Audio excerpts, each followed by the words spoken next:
What is the most supernatural experience you've ever had? When I was a kid, I spent a lot of time at Grandma's house. Both of my parents worked long hours, so her place became like a second home. She was a tough old woman, strong. Sometimes I'd watch her going about her routine and wonder if she was some kind of a witch. She just had a witchy way about her. But, of course, that might just be what resourcefulness looks like to a kid. Anyway, her house didn't help. It was old. Everything in it was old. And it was dark. I don't know how best to describe it other than to say I always felt that being inside my grandma's house wasn't much different from being outside of it. In any season, the windows in the house would stay jammed open with old, bent screens, which had to be shimmed into place with old slats from some discarded louvre door. Grandma had this rusty pot-belly stove, right, smack in the middle of her bedroom. I remember constantly dodging it as I ran through the house playing. At night, she'd load the stove with one great big chunk of hickory, and you could see the flames licking through the cracks. I'd lay on the floor with my sleeping bag, positioning myself so that the stove was in between me and Grandma's bed. Facing this direction meant that I could easily see the window at the foot of her bed. It was like a night light for me. Everything in that house was black at night, unless there was a window nearby. So there I lay one night. It was chilly, and I remember having trouble sleeping because the moonlight coming through the window was so bright. It was late, which meant the stove wasn't roaring anymore. Besides my grandma's breathing, the whole house was dead silent. It was just the two of us. No one else was in the house. Without any warning, a tall black figure calmly walks from the shadows at the far side of the room. He passed between the stove and bed, across the floor just a foot from my head, and out through the doorway into the kitchen. I was petrified, couldn't move an inch. This may sound crazy, but had I felt like a burglar was in the house, I'd like to think I would have moved or shouted or something. I didn't think it was a burglar, though no specific reason why. It just felt wrong. I don't think I fell asleep that night. All I remember is staring at the kitchen doorway for a long time. When my grandma woke up, she rolled out of bed and grabbed the fire poker. I sat up and began to tell her what I saw. Like I said, I always felt like my grandma was a little bit witchy.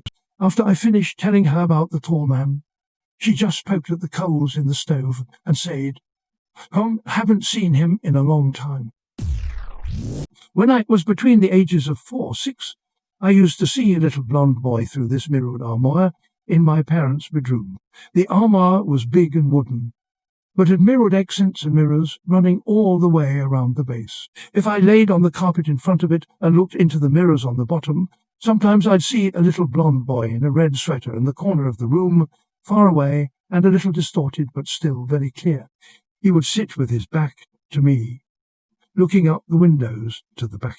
I don't remember ever seeing his face. I don't think I saw him many times, but I do remember his image very clearly. In my little kid mind, I thought I invented this super neat trick by myself, so I tried to get my parents to see it all the time.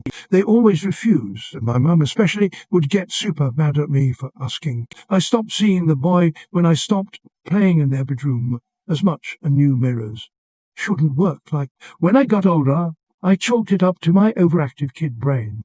Years and years later, when I was an adult and long after my parents had sold that house, my mum asked me about the armour out of the blue, then told me that she used to see the little boy too, not in the mirrors, but sometimes just out the corners of her eyes, like she'd be cooking, and catch a glimpse of blonde hair pass by her hips, at a kid's height, and occasionally in dream.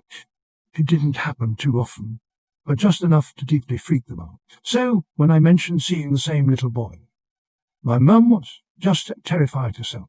There were other strange stuff in that house, but this was 100% the most vivid I remember.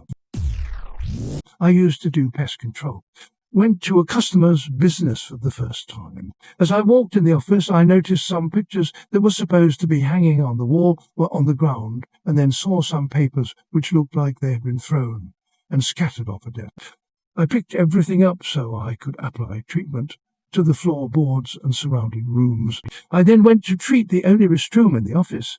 I simply knocked on the door as a courtesy, as I always do before entering any restroom. There was no reply, for nobody was in there, so I went and applied treatment to the restroom, and I closed the door behind me. As I walked away from the door, I know I heard somebody grab the door handle, twist it open and open the door. I turned around and looked to see nobody behind me, but a door swinging open. The hair on my neck instantly stood up, and I put two and two together. I grabbed my shit and ran downstairs. The receptionist saw me and started laughing. She asked me if I had met their little friend upstairs. When I was 16, an Uncle Dad's brother passed unexpectedly. Weeks later, I had a dream about him, and he told me to quit smoking cigarettes. It was way more involved, but it's been 20 years, so I don't remember the rest of a month or so later.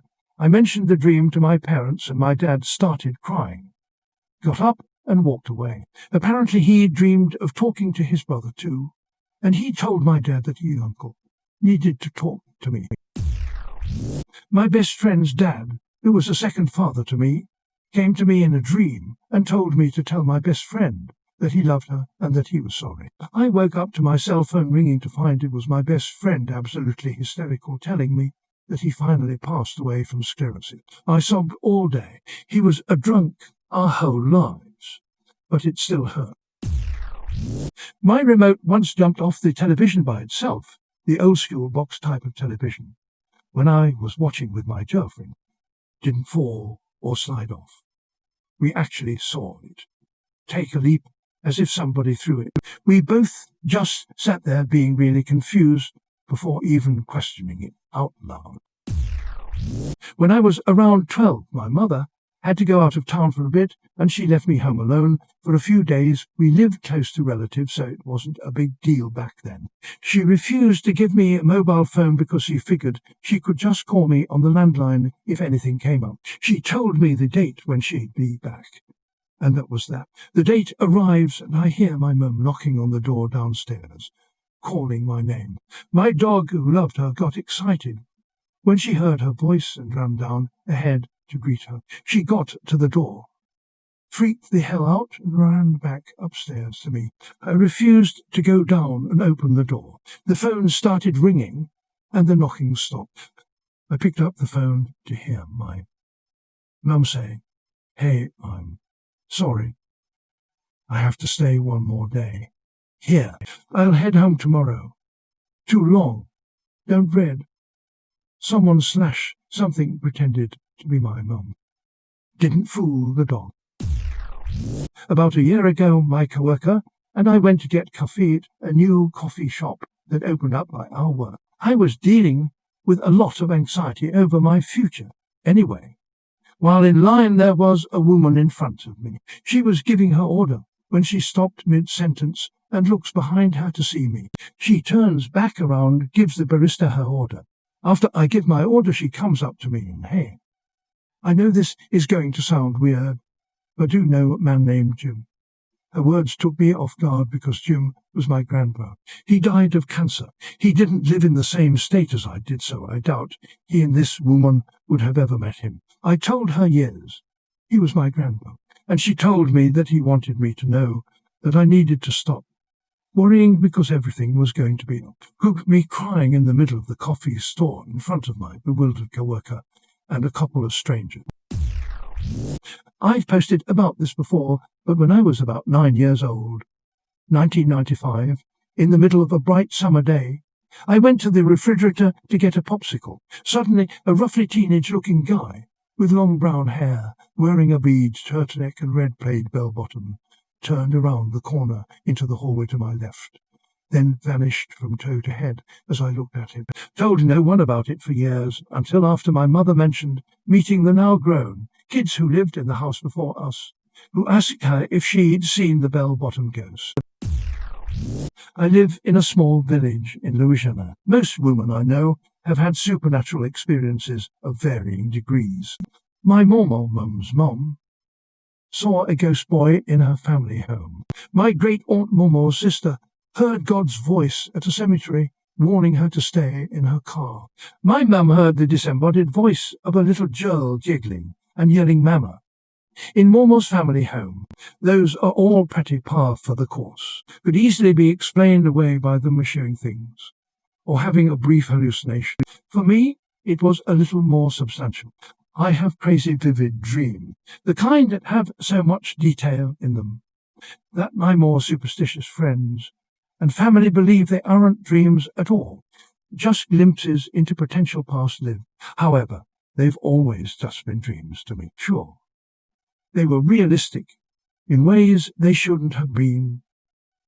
But dream science is weird. Then, when I was 12, I had a dream that came true. Like I said earlier, I live in Louisiana. We have lots of storms, especially in the spring and summer. One day, I fell asleep on the couch listening to it. I dreamed that a tornado happened near Momo's family home. The tornado wrecked her rose bushes, tore down her willow tree, and ripped off shingles in a specific part of the root. The next thing I know, my mum is standing over me and rushing me to get dressed. She says Momo's house was hit by a tornado. We drive to her place, and the yard looks exactly like it did in my dream. Same wrecked rose bushes, same torn-up willow tree, and in the exact spot in my dream. Missing shingles. I told Mum and Momo what I had dreamed, and that's when they told me about the weird things that happened to the woman in our family.